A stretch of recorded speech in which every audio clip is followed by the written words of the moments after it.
The ballroom lights shimmered across the giant city hotel that night, but Clara sat at home, staring at her reflection in the dark window. She could almost picture her husband, Daniel, walking through that same ballroom with his secretary, Melissa, smiling beside him. The thought made her chest tighten. That was supposed to be her place. His wife, not a shadow left behind. Only a few hours earlier she had stood in their bedroom doorway, her voice trembling as she asked, "Should I get ready for the dinner?" Daniel didn't even look up from his phone. "It's a company event," he said flatly. "I'm taking Melissa. You'd feel out of place there." His words were calm, almost casual, but they hit her like thunder. Now, sitting alone, Clara could still hear his voice echoing. Out of place. Not good enough. Too plain for the glittering world he chased. She touched the mirror's cold surface, seeing not just her tired face, but years of exhaustion, sleepless nights, and forgotten dreams. Yet somewhere beneath that hurt, a quiet spark refused to die. A whisper rose in her heart. You were not always like this. Something inside her stirred, small but alive.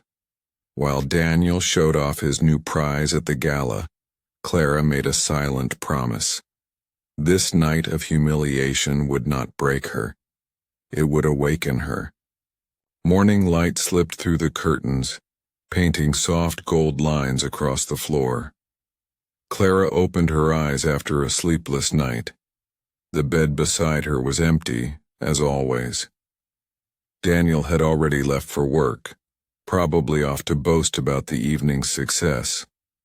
She could almost hear him laughing with his secretary, pretending nothing was wrong at home. For a moment, bitterness burned inside her. Then sadness took its place. Her reflection in the mirror still carried the pain from last night. Puffy eyes, pale skin, and the faint trace of tears. But behind the tired face, there was something new. Quiet determination. She walked to the kitchen, made breakfast for her 2 children, and tried to smile. "Good morning, Mommy," her little daughter chirped. That small voice reminded Clara why she couldn't give up. When her friend Mia called later that day, Clara's voice shook as she told her everything. There was silence on the line before Mia said softly, "Clara, you've spent years shrinking yourself to fit his pride. It's time you remember who you are." Those words lit a flame in Clara's chest. That night, after putting the children to sleep, she opened her laptop and searched for something she hadn't looked for in years, herself. Fashion, skincare, fitness, confidence tips, not to impress Daniel, but to feel alive again. Each click felt like a small rebellion. Somewhere deep inside, the woman Daniel dismissed was beginning to rise again. The next morning, Clara stood in front of her wardrobe, running her fingers over clothes that had long lost their meaning. Old sweaters, faded dresses, and shoes she once loved but never wore anymore. Everything reminded her of a woman who had forgotten herself. She took a deep breath and whispered, "Not anymore." For the first time in years, she left the house with purpose. The city air felt sharp and alive as she walked into a small salon tucked between 2 cafes. The young stylist looked surprised when Clara hesitated at the door. "First time in a while?" he asked kindly. Clara smiled shyly and nodded. Hours later, she looked into the mirror and barely recognized herself. Soft curls framed her face, her eyes looked brighter, and the tired lines seemed lighter. For the first time, she saw beauty, Not from makeup, but from courage. When she got home, her children's eyes widened. "Mom, you look like a movie star," they shouted, hugging her legs. Clara laughed through tears, realizing she hadn't heard genuine admiration in years.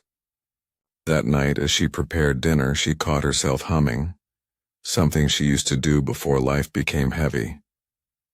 Daniel might not notice, but something inside her had shifted. She was no longer waiting to be chosen. She was beginning to choose herself. The night of the gala arrived, and the city glittered with lights like stars scattered across glass. Daniel adjusted his cufflinks in the mirror, his expression calm, certain. "Don't wait up," he said as he reached for his car keys. Clara stood quietly by the doorway, her hands folded together. He didn't even look at her before leaving. The sound of the closing door echoed through the house like a final judgment. For a few minutes, Clara just stood there, frozen. Then slowly she walked toward her room. Her heart was pounding, but not from sadness, from something stronger. The reflection in the mirror showed the woman Daniel had left behind, but her eyes burned with something new. Dignity. She reached for the navy dress she had once worn years ago, the one he used to love. She ironed it carefully, brushed her curls, and slipped on a pair of silver earrings she hadn't touched in years. When she looked at herself again, her lips trembled, not from fear, but from rediscovery. She wasn't going to the gala to win him back. She was going to remind herself that she still existed. When she entered the hall, heads turned. The same people who used to overlook her fell silent, surprised by the woman who walked in with quiet confidence. And when Daniel finally saw her, standing across the room, graceful and unshaken, for the first time, he was the one who couldn't find the words. The moment Daniel's eyes met Clara's, time seemed to slow. He blinked as if doubting what he saw. The woman before him was radiant, calm, and sure of herself. A version of Clara he thought had disappeared forever. Guests whispered, some even turning to glance between her and the young secretary at his side. Melissa's confident smile faltered as Daniel's attention drifted toward his wife. For the first time in years, Clara didn't lower her gaze. She met his eyes and smiled, not with bitterness but with peace. A few of Daniel's colleagues approached her, surprised but charmed by her grace. "Mrs. Collins, you look stunning tonight," one of them said warmly. Daniel stood frozen, watching her laugh easily, something she hadn't done in a long time. Every compliment she received was like a mirror held up to him, showing what he had broken and what she had rebuilt on her own. When he finally walked over, his voice was tight. "Clara, I didn't expect you here." She turned to him, her eyes calm and steady.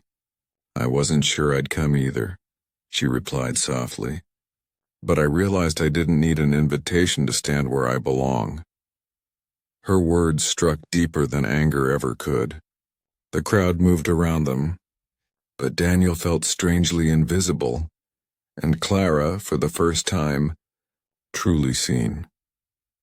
When the music faded and the lights dimmed, Clara quietly stepped out onto the balcony overlooking the glittering city. Cool night air brushed her face as she exhaled, finally free of the weight she had carried for so long. Behind her, the ballroom buzzed with chatter, but she no longer cared who was watching. She wasn't there to prove anything. She was there to reclaim herself. Daniel followed her out a few minutes later, unsure of what to say. For the first time, he looked nervous. "Clara," he began softly, "you were incredible tonight. I didn't realize—" She turned to face him, her expression gentle but firm. "You didn't realize because you stopped looking," she said quietly. "I lost myself trying to be the woman you wanted. But tonight I remembered the woman I truly am." Daniel's shoulders dropped. Regret flashed in his eyes, but she didn't wait for an apology. You can't love someone you don't respect, she continued. And I won't live waiting for your approval anymore. She turned to leave, her steps light, her heart steady. As she walked through the grand hall, people watched her with admiration, unaware they were witnessing a rebirth. Outside, Clara lifted her face to the stars and smiled. She was no longer the woman left behind. She was the woman who finally chose herself. And that, she realized, was the most beautiful victory of all.